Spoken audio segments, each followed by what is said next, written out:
Olá, sejam bem-vindos à quarta parte do nosso curso de meliponicultura. E nessa parte nós vamos ensinar vocês quais são os cuidados que vocês precisam ter para manter as colônias de vocês saudáveis, para garantir que elas sobrevivam e principalmente para que vocês não percam as suas colônias logo que iniciem a atividade. Porque isso é uma frustração muito grande, mas com cuidados simples que a gente vai ensinar aqui para vocês hoje, as chances de vocês perderem as colônias é muito pequena. Bom, o primeiro cuidado que vocês precisam ter, isso é extremamente importante para a meliponicultura, é o cuidado com a exposição ao sol. As abelhas sem ferrão têm dificuldade de resfriar a sua colônia. Elas gastam muita energia para fazer isso, e pode até ser que elas não morram rapidamente, mas ao longo do tempo, elas vão gastando tanta energia para resfriar essa colônia que elas vão consumir os estoques delas de alimento, a própria energia, e com o tempo vão diminuindo, podendo até morrer se não for tomada nenhuma providência. Então é muito importante que as abelhas, não as caixas, não tomem sol no período de 10 horas da manhã até 3 horas da tarde. Durante esse período, que é o período mais quente do dia, elas não podem tomar sol diretamente.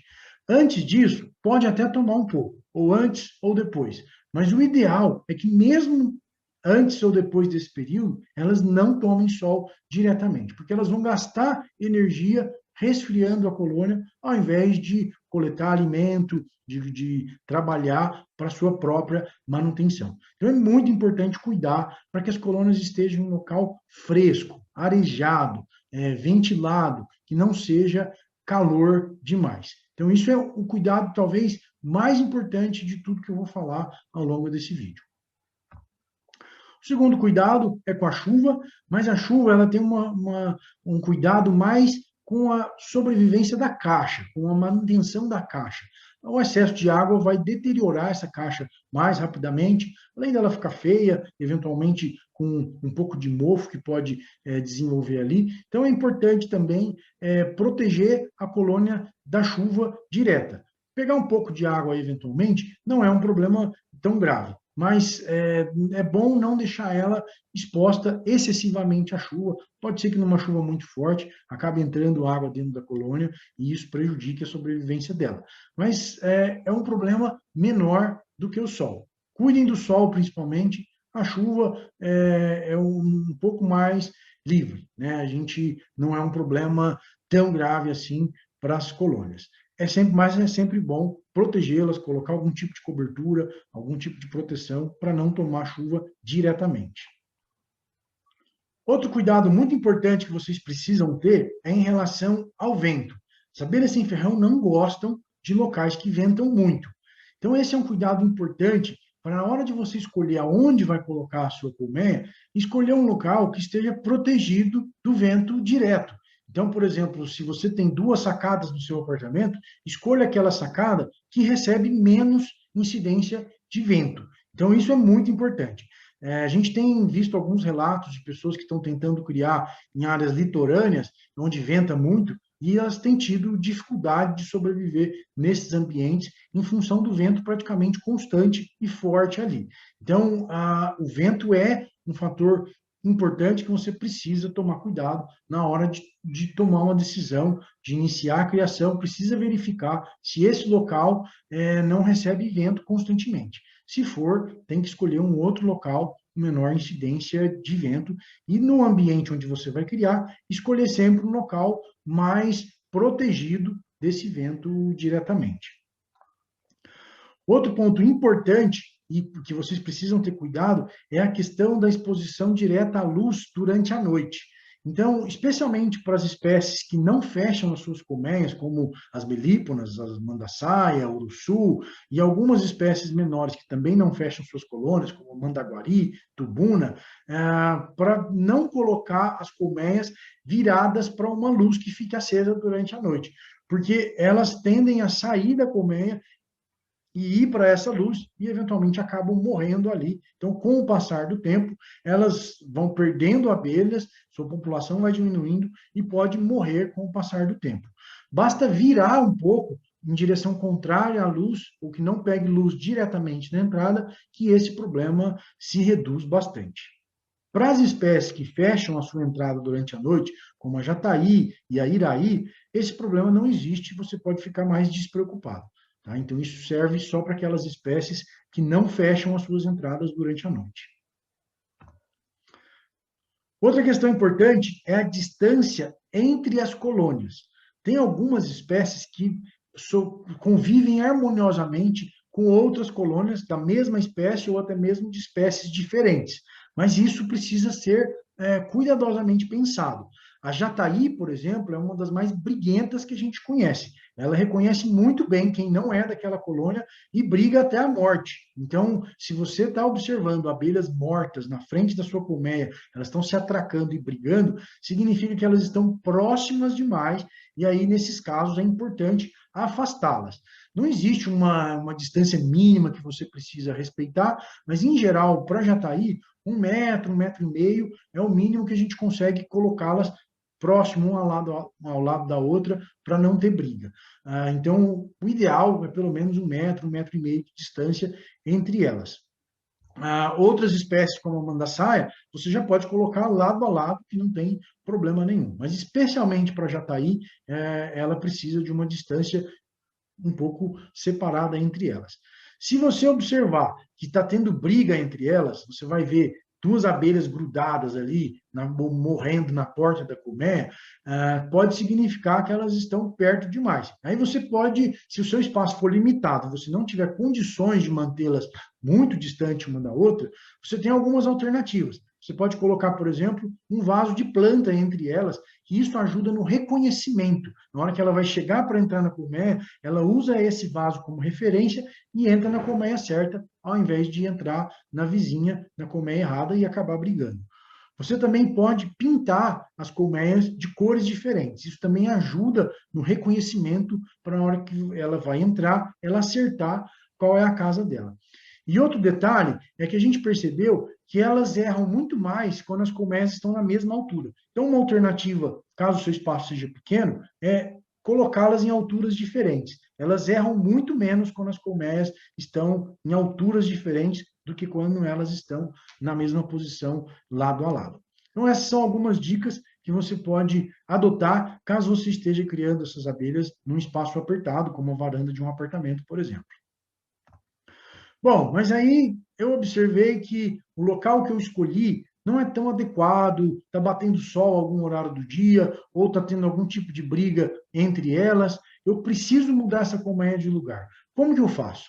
Então, tem duas alternativas. Uma é você movê-la lentamente, gradativamente. Por quê? Se você mudar de lugar de uma vez, as operárias vão sair daquele local novo onde você colocou e vão retornar todas lá para o local original e vão ficar perdidas. E aí você vai perder toda essa força de operária que ela tinha, vai perder lá no local.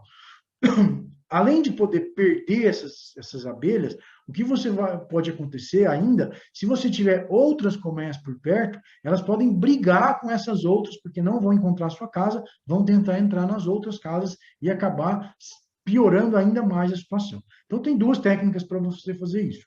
Uma é mudar lentamente. Quero levar para uma distância relativamente pequena, você vai migrando a sua colmeia gradativamente. A cada 2 horas, você move 20 a 30 centímetros, e aí elas vão se acostumando com essa nova localização. E assim por diante, você vai migrando lentamente, às vezes vai demorar vários dias, até chegar no local definitivo onde eu quero manter essa colônia.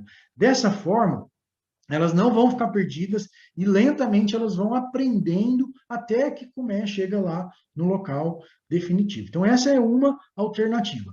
Se você vai mudar para um lugar mais distante, que essa migração vai ficar muito lenta ou até às vezes impossível, como, por exemplo, passar de uma sacada para outra do seu apartamento, você tem uma outra alternativa.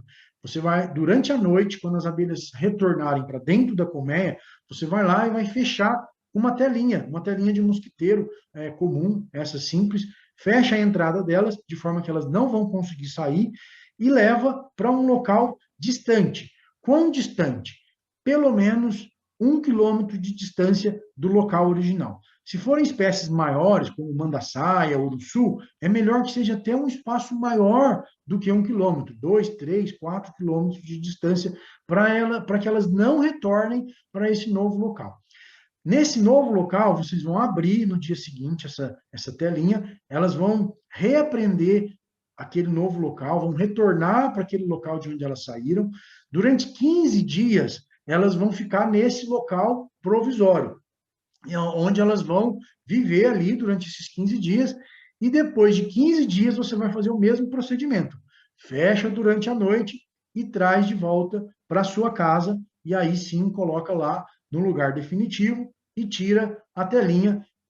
Com esse espaço de tempo, as abelhas que já tinham experiência com aquele local já vão ter morrido e vão ter sido substituídas por outras que ainda não conhecem a sua casa. Então, quando elas saírem pela primeira vez aqui na sua casa, elas vão memorizar esse novo local e você não vai perder operárias no local original.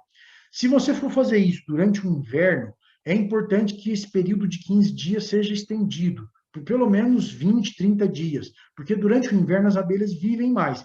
E as abelhas experientes, que já conhecem a sua casa, podem retornar para o local original depois desse período de 15, 20 dias. Então, se for curto esse período, pode ser que você perca ainda algumas operárias. Então, se for durante o inverno, a recomendação é que você espere pelo menos 30 dias nesse local provisório. Certo? Acho que ficou bem claro, né? Então, essas duas formas que vocês têm para mudar as colmeias de lugar. Ou gradativamente, ou leva para um local provisório e depois traz de volta para o local definitivo. Outro cuidado importante que vocês precisam ter, especialmente se a sua criação for em casas, onde você tem mais ataques de formigas do que em apartamentos, é importante colocar proteção para que as formigas não subam na caixa. Então, você pode colocar óleo queimado ou graxa no suporte, ou se for pendurado na parede, no suporte da parede, para que as abelhas não acessem a colônia. Colônias fortes geralmente conseguem se manter muito bem, sem você precisar se preocupar com isso. Mas colônias fracas, que eventualmente acabaram de ser adquiridas ou que foram divididas há pouco tempo, podem ter problemas com formigas, então é importante tomar esse cuidado. Outra coisa importante são as aranhas. Então, sempre que você vê aranha, retire essas aranhas dali, porque elas predam uma quantidade razoavelmente grande de abelhas e podem prejudicar o desempenho da sua colônia, tanto em termos de produtividade, quanto até mesmo de sobrevivência. Então, sempre que encontrar aranhas, remova outros inimigos próximos da caixa, remova-os para que não cause problemas para as suas abelhas. Um problema muito comum, especialmente de meliponicultores iniciantes, mas é um problema que todos os meliponicultores vivenciam, são os forídeos. São essas mosquinhas, que são mosquinhas ligeiras, elas são muito rápidas e elas se multiplicam dentro das colmeias, elas se alimentam do pólen, colocam seus ovos no pólen e ali vão nascer larvas que vão se alimentar daquele material ali. Os forídeos, eles são muito bons para detectar quando uma colônia está com algum problema. Então, eles rapidamente se aproximam quando a gente faz alguma meleca, algum manejo inadequado. Então, é muito importante sempre tomar muito cuidado durante o manejo para não causar grandes danos à sua colônia, porque senão eles logo chegam e rapidamente causam um estrago muito grande. Se você detectou a presença desses forídeos, na hora que a gente abre a tampa da caixa, geralmente eles estão andando por ali e rapidamente eles se escondem, eles são muito rápidos mesmo. Se você detectou a presença, se for em pequeno número, é fácil de controlar. Se já tiver um número muito grande, aí você vai ter que tomar uma atitude mais drástica para conseguir salvar aquela colônia. Bom, o método que eu particularmente mais gosto para controlar os forídeos é o seguinte: você abriu a colmeia, viu que tem forídeos ali, você vai usar um sugador de abelhas. O que é um sugador de abelhas? Nada mais é do que 2 pedaços de mangueira, de bitolas diferentes, que você encaixa um no outro. Entre os 2 encaixes, você vai colocar um voal ou uma telinha de mosquiteiro, que é para a hora que você sugar o forídeo, ou as abelhas, quando você for usar isso para sugar abelhas, você não engula o forídeo. Então, vai ter um pedaço da mangueira que vai na sua boca, o outro pedaço da mangueira, mais fino, que vai até dentro da colmeia, com uma telinha no meio para você não engolir. A hora que você suga, o bicho fica preso aqui dentro e depois você consegue eliminá-lo, como eu vou mostrar para frente. Então, o que a gente faz? A gente abre a colmeia, nesse momento da abertura, eles geralmente estão por ali, e aí você vai sugar o máximo de forídeos que você conseguir.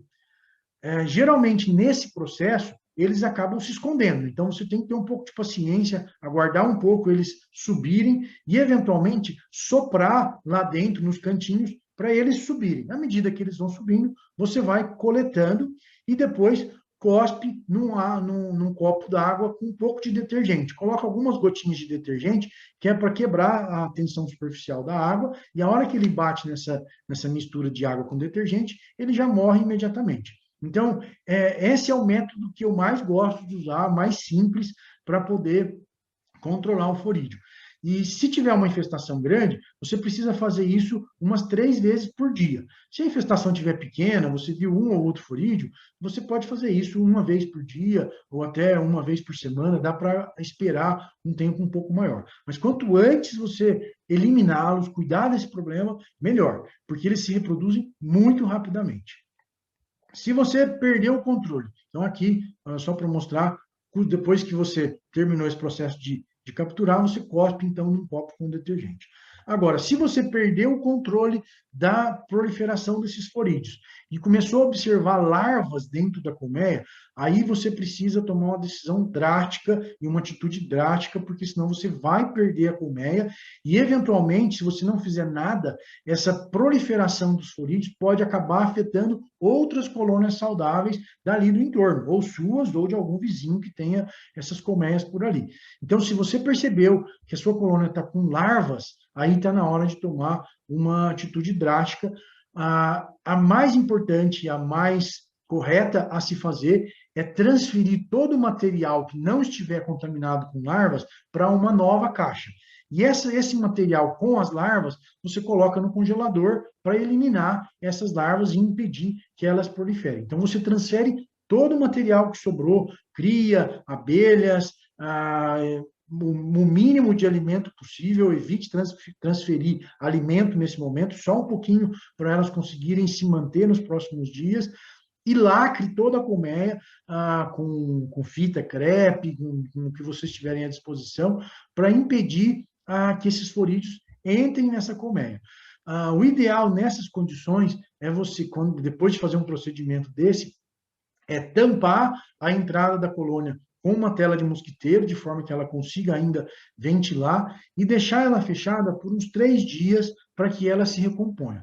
Mas lembre-se de deixar comida disponível dentro da colmeia para que ela sobreviva durante esses 3 dias. Aí, depois desses 3 dias, ela já vai ter se organizado mais, e aí você pode reabri-la. No momento da reabertura, é importante reduzir o orifício de entrada da colmeia com cera, deixando uma passagem de uma única abelha. Pega a cera dela mesma, você molda a entrada e diminui o buraco de entrada, de forma que só passe uma abelha a cada vez. Com o tempo, elas vão remover essa cera e vão moldar a entrada de acordo com o tamanho que elas vão desejar. Uma dica importante em relação a isso é que as espécies mais adaptadas ao ambiente urbano, elas são mais resistentes a essas pragas. E são mais resistentes ao manejo do dia a dia. Então, essas espécies adaptadas ao ambiente urbano, a gente precisa de dar uma manutenção muito menor do que as espécies mais sensíveis. Então, essas que vocês estão vendo aí na tela, Jataí, Iraí, Mirim, Tubuna, Mandaguari, Borá, Marmelada, né, a abelha Mirim preguiça, são abelhas que são mais resistentes, estão adaptadas ao ambiente urbano, e se você não colher o mel delas, você não precisa se preocupar com a manutenção, elas se viram sozinhas. Na maioria das vezes, você não precisa alimentar. Mas se você mora num andar mais alto e tem algum problema, a sua colônia não está sobrevivendo muito bem, não está muito forte, aí você vai ter que dar um reforçozinho, uma alimentação complementar, mas de uma forma geral, essas espécies adaptadas ao ambiente urbano não precisam de manutenção adicional, são muito resistentes a todas essas pragas e se viram muito bem sozinhas. Se você quiser simplesmente deixá-las livres, né, você não precisa dar manutenção. Agora, se você colher o mel delas, aí sim, durante o inverno, durante os períodos de escassez, você vai precisar alimentá-la, vai precisar reforçar essa colônia para que ela sobreviva bem, fique forte, saudável, nesse período mais difícil do ano, que são os períodos com poucas disponibilidades de flor. Outras espécies mais sensíveis, as melíponas, né, elas já têm uma limitação maior, elas não estão adaptadas ao ambiente urbano. Então, para criar dentro das cidades, especialmente as grandes cidades, você precisa dar uma manutenção muito maior. Na maioria das vezes, você precisa alimentar pelo menos 2 vezes por semana ao longo de todo o ano para poder ter colônias saudáveis. Então, são animais que não estão adaptados ao ambiente urbano, e essas espécies, sim, você precisa fortalecer, especialmente durante o inverno, mas muitas delas você vai precisar alimentar ao longo de todo o ano. A gente fez 2 vídeos explicando como alimentar suas abelhas, um ensinando a alimentar com xarope, que é o método mais importante, que a maioria dos meliponicultores precisa fazer, e um método com alimentação proteica, em que a gente mostra como produzir as dietas artificiais que possam complementar a alimentação das abelhas, mas esse segundo método a gente só recomenda para meliponicultores experientes. Para meliponicultores iniciantes, basta alimentar com água e açúcar. Nesses 2 vídeos, a gente ensina a fazer isso, especialmente no primeiro, a gente ensina essa questão da água com açúcar, como produzir, como fazer e como alimentar.